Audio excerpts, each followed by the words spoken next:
Warahmatullahi wabarakatuh. Bertemu kembali dengan saya Abdul Hanan. Di sini saya akan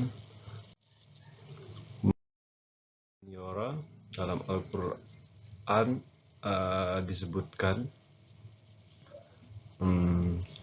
sanurihim ayatihi fil afaqi wa fi anfusihim hatta yatabayyana lahum annahul haqqu awalam yakfi bi rabbika annahu ala kulli syai'in syahid. Jadi kami akan memperlihatkan kepada mereka tanda-tanda kebesaran kami di segenap penjuru dan pada diri mereka sendiri, sehingga jelaslah bagi mereka bahwa Al-Quran itu adalah benar. Tidak cukuplah bagi kamu bahwa Tuhanmu menjadi saksi atas segala sesuatu. Dalam dalam surat Al-Fussilat ayat 53 ini, di sini disebutkan dalam Al-Quran fil afaq. Jadi afaq ini ilmu-ilmu yang mengenai cakrawala, al-afaq. Kemudian fi anfusihim, di sini ilmu-ilmu mengenai diri manusia itu sendiri. Jadi itu yang menjadi landasan bahwa ilmu humaniora dalam Al-Quran. Saya buka dengan dengan surat Al-Fussilat ayat 53. Kemudian humaniora dalam Al-Quran ini ada 3 kata kunci. Kata kunci yang pertama ini berkaitan dengan Al-Quran. Itu kan ada ayat kauniyah, ada ayat kauliyah. Ayat-ayat kauniyah ini ayat-ayat yang atau ilmu yang berkenaan dengan hukum alam, ilmu-ilmu alam, nometik. Kemudian ada ayat-ayat kauliyah, ayat-ayat yang 30 juz atau ilmu yang berkenaan dengan Tuhan, ilmu-ilmu Al-Quran, teologikal dan sebagainya. Kemudian dari tadi yang saya kutip surat Al-Fussilat itu ada ayat mengenal diri manusia atau ayat-ayat nafsiyah. Ayat-ayat ini ayat ini tentang berkaitan dengan ilmu yang berkenaan dengan makna, nilai, kesadaran, atau disebut dengan ilmu humaniora, ilmu-ilmu kemanusiaan, atau ilmu hermeneutikal, atau dalam bahasa Arab itu disebut nafsiyah, psikologi. Itu seperti itu. Kemudian selanjutnya bahwa pendekatan humaniora dalam Al-Quran itu ada 6. Yang pertama pendekatan sosiologi, kemudian pendekatan antropologi, kemudian pendekatan sejarah, kemudian pendekatan semantik, kemudian pendekatan filologi, dan pendekatan kebudayaan. Pendekatan sosiologi itu seperti apa? Pendekatan sosiologi ini merupakan sebuah kajian ilmu yang mempelajari masyarakat secara keseluruhan, baik itu hubungan manusia dengan yang lainnya, manusia dengan manusia, atau dengan kelompok satu dengan kelompok lainnya, atau yang berkaitan dengan interaksi kehidupan sosial. Pendekatan sosiologi ini digunakan sebagai salah satu pendekatan dalam agama untuk memahami fenomena sosial berkenaan dengan ibadah dan muamalah. Pendekatan sosial ini kalau dalam literatur klasik, kitab-kitab kuning, dalam pendekatan fikih itu kan ada pendekatan ubudiyah dan pendekatan muamalah. Pendekatan kita berhubungan dengan Tuhan, kita berhubungan dengan manusia-manusia. Kita berhubungan dengan Tuhan itu kita sholat 5 waktu, puasa, zakat, haji dan sebagainya. Dan juga ketika bermuamalah atau bersosial, kita juga disuguhkan banyak hal dalam fikih itu. Kalau mengikuti terminologi fikih itu kan ada 5 ya. Yang pertama itu wajib, sunnah, makruh, haram, mubah. Perilaku kita ketika kita pengen makan, sebagai contoh, ini bisa dimaknai bisa haram, bisa sunnah, bisa makruh, bisa mubah. Ketika kita minum dalam dorongan kita, alam pikir kita minum ini untuk ibadah. Ini nanti nilainya menjadi wajib. Ketika kita mau minum, kita beranggapan, oh ya, Nabi menggunakan tangan kanan dan kita mengikuti apa yang Nabi lakukan, maka ketika kita minum ini hukumnya sunnah. Berbeda lagi ketika kita minum kemudian kita tanpa ada landasan apa-apa, tanpa ada niatan apa-apa, maka ketika minum itu kita menjadi mubah. Kemudian kita minum walaupun zatianya air putih atau kopi, kita minum air somberan, itu menjadi nilainya haram. Sama dengan sholat 5 waktu, sholat wajib. Kita melaksanakan sholat zuhur, kemudian dengan kita menghadap tembok, itu sudah menjadi haram. Tapi ketika saya menghadap Tuhan, kita menghadap Ka'bah, itu menjadi wajib.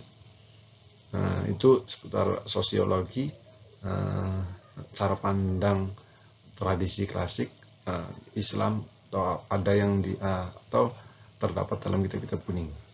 Kalau pendekatan antropologi, ini pendekatan dalam studi Islam ya, diartikan sebagai salah satu upaya memahami agama Islam dengan cara melihat wujud praktek keagamaan, dari praktek keagamaan yang tumbuh dan yang berkembang di masyarakat. Itu pendekatan antropologi.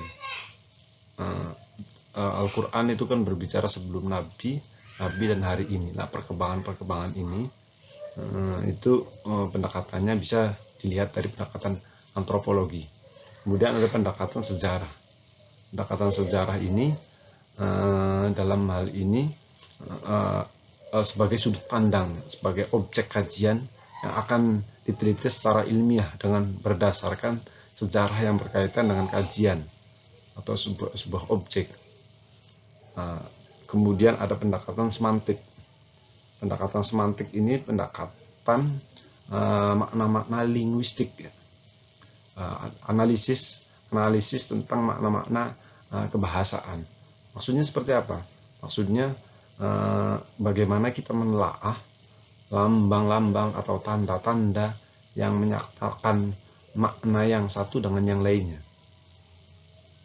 Itu seperti ceritanya Nabi Musa dengan karomahnya, kan dengan mukjizatnya, itu kan terdapat simbol-simbol. Nah, ini bisa kita menggunakan pendekatan semantik. Kemudian ada pendekatan filologi. Pendekatan filologi ini pendekatan budaya. Bagaimana kita mempelajari atau mengkaji tentang hasil-hasil budaya dalam arti luas, seperti bahasa, sejarah, sastra, kebudayaan, dan sebagainya. Nah, ini pendekatan filologi ini dikaji untuk mengkaji studi Islam. Untuk apa? Untuk memperoleh informasi dari sebuah teks. Melalui pendekatan filologi ini, jadi bagaimana naskah-naskah keislaman yang ada itu bisa terungkap dari sisi-sisi yang lain atau dari sudut-sudut yang lain. Kemudian yang terakhir adalah pendekatan kebudayaan. Pendekatan kebudayaan ini dapat digunakan memahami agama yang terdapat pada tatanan empirisme atau pengalaman, atau agama yang tampil dalam bentuk formal yang menggejala di masyarakat. Itu bisa menggunakan pendekatan kebudayaan. Institusi, sebagai contoh gini, pendekatan kebudayaan ini kita contohkan NU lah. Organisasi NU ini memiliki ideologi al-muhafadzah ala qadimi sholeh wal akhdu bi jadidil aslah. Nah, kita melihat ideologi itu mengakar di NU. Oh ya, orang-orang NU ini mereka mempertahankan tradisi dan mengambil sesuatu yang baru. mereka bergerak, orang-orang NU ini bergerak dari apa yang diideologikan mereka itu salah satunya saja. Nah, dalam mengkaji Al-Quran, pendekatan ilmu humaniora dalam mengkaji Al-Quran ini bisa didekati atau bisa menggunakan pendekatan-pendekatan yang 6 ini: sosiologi, antropologi, sejarah, semantik, filologi, dan kebudayaan. Kemudian pendekatan humaniora ini sejarahnya seperti apa sih? Kita kan ini kan di fase ini postmodern. Jadi berawal tentang memahami berpikir. Nah, ini abad modern, ini abad 20 ya. Jadi sudah banyak dirembukan kembali fase ini. Fase abad ke-20 ini Barat ini luluh lantak pada awal abad ke-20. Perkembangan fenomena spiritual, etnik, agama, dan lain-lain, terutama menyangkut keberbedaan. Kita berbeda dengan yang lain. Kita dengan teman kita berbeda. Nah, yang berbeda itu yang berbahaya.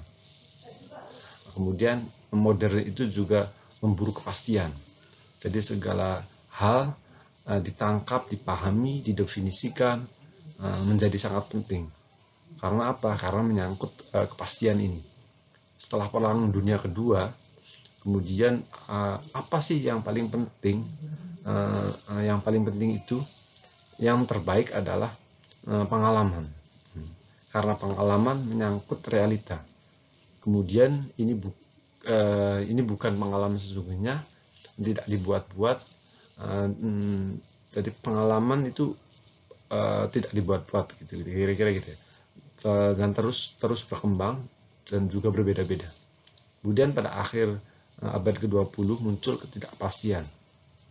Dan di awal 21 abad ke-21 postmodern, media internet mengakar, media informasi, pengetahuan itu kan sudah banyak kita bisa melihat berselancar di internet. Dari latar belakang yang sudah sangat luas ini, maka posisi humaniora itu di mana?